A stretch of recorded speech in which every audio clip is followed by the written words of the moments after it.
पहलगाम वाक़े पे इतना ओवर रिएक्ट करके, बिल्कुल पागलों की तरह रिएक्ट करके हिंदुस्तान क्या हासिल करना चाहता है? मेरे ख़्याल में बुनियादी वजह तो इसकी यही है कि एक हिंदुस्तान अपने अंदरूनी हालात जो इस वक्त है, मणिपुर में है, तेलुगु में है, या जो दीगर मॉइस्ट है वहाँ पे, या ये जो फेलियर्स हो रही है कश्मीर में, उससे नज़रें छुपा मतलब उस पर पर्दा डालने के लिए, ताकि लोगों को पता ना चले।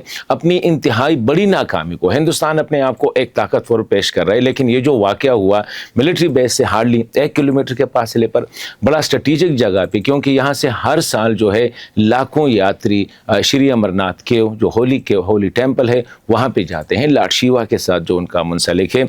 तो ये कोई आम रास्ता भी नहीं था। फिर फ़ौज क्यों लेट पहुँच गई? बहुत से सवालात हैं जिनको हिंदुस्तानी गवर्नमेंट को जवाब देना होगा उससे, और या जो है पाकिस्तान को बदनाम करना। जब भी कोई बड़ा वाक़या होता है हिंदुस्तान, या कोई बड़ी विज़िट होती है, अभी अमेरिका के जो वाइस प्रेसिडेंट है जेडी वेंस, वो इस वक्त हिंदुस्तान में है। जब बिल क्लिंटन आए थे तो इस तरह 36 सिखों को जो है वो कत्ल किया था। पुलवामा का वाक़या हुआ जब पाकिस्तान में आए थे, जो मोहम्मद बिन सलमान आए थे, सऊदी के क्राउन प्रिंस, जब वो आए थे।